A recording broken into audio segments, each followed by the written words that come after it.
សូមជូនរឿងកំឡោះពីរនាក់ចង់បានប្រពន្ធគេមានរឿងមួយថា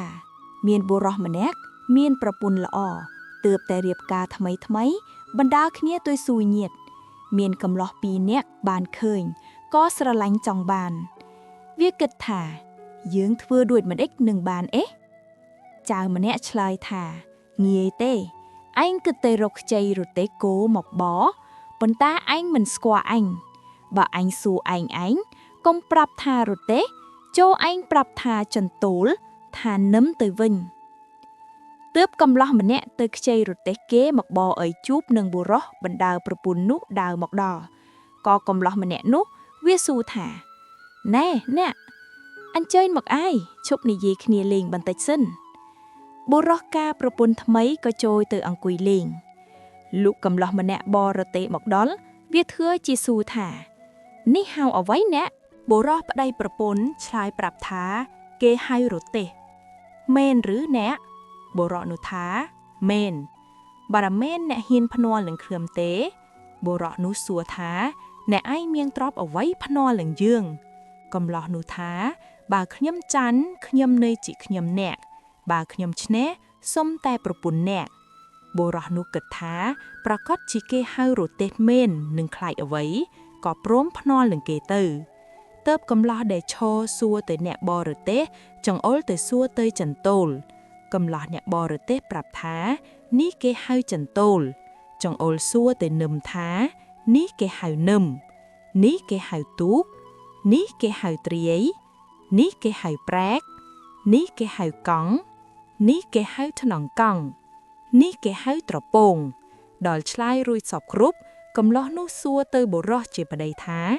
ឥឡូវគេមិនហៅរទេះទេបើដូច្នោះតើអ្នកឯងព្រមចាញ់យើងឲ្យប្រពន្ធមកយើងឬម្ដេចបុរសជាប្តីនោះមិនព្រមដល់ប្រកែកទៅមិនឈ្នះគេដណ្ដើមយកប្រពន្ធទៅបានបុរសនោះមិនសុខចិត្តទើបដឹងចៅក្រមឲ្យទៅកោះចៅទាំងពីរនោះមកជំនុំ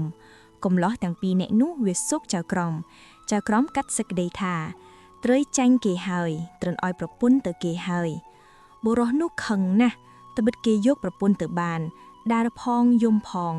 ដើរបន្តិចទៅប្រទះសុភាទន្សាយសួរថា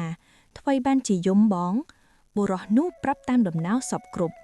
សុភាទន្សាយថាបើដូច្នោះបងឯងកំភៃរកតែជែកមកឲ្យយើងស៊ីសិនយើងទៅជួយជំនុំឲ្យបានប្រពន្ធមកវិញបុរសនោះអរណាស់ខំទៅរកជែកមកឲ្យសុភាទន្សាយស៊ីជែករួចហើយដើរទៅជាមួយបុរសនោះទៅដល់សួរចៅក្រមថាលោកកាត់សេចក្តីគេនោះតើដោយម្ដេចខ្លះចៅក្រមឆ្លើយប្រាប់តាមដំណើរសពគ្រប់សុភាទន្សាយថាលោកកាត់សេចក្តីមិនទាន់អស់ទេបើដូច្នេះខ្ញុំសុំកាត់សេចក្តីនេះផងឲ្យសុខចិត្តទាំងពីរខាងសុភាទន្សាយសួរកំឡោះដែលយកប្រពន្ធគេមកនោះថាអ្នកទាំងពីរនាក់ការភ្នាល់គ្នាថាដាក់អ្វីបុរសនោះឆ្លើយថាដាក់ប្រពន្ធសុភាទន្សាយសួរទៅកំឡោះនោះថាត្រង់ណែហៅប្រពន្ធបើអ្នករកឃើញយកទៅចោះបើរកមិនឃើញទេឲ្យប្រពន្ធទៅគេវិញទៅកំឡោះនោះចាប់ត្រង់ដៃសុភាទន្សាយប្រាប់ថានេះគេហៅថាដៃទេវាចាប់ត្រង់ជើងសុភាទន្សាយថានេះគេហៅជើងទេ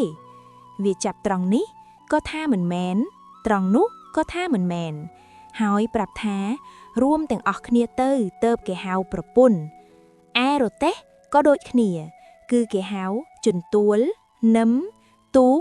ត្រាយប្រែកធ្នង់ត្រពងរួមទាំងអស់នេះទៅហៅថារទេះว่าដូច្នេះឯងយកប្រពន្ធគេមិនបានទេឲ្យមកគេវិញសុភាទន្សាយឲ្យកំឡោះនោះយកប្រពន្ធមកវិញសុភាទន្សាយស្ដីឲ្យលោកចៅក្រមថាបងកាត់សេចក្តីនេះស៊ីតែសំណក់គេគ្មានត្រង់តាមព្រះច្បាប់សោះបុរសនោះប្រាប់ប្រពន្ធមកវិញក៏អរណាស់លើកដៃសំពះសុភាទន្សាយថាលោកបងកាត់សេចក្តីនេះពេញហៅត្រង់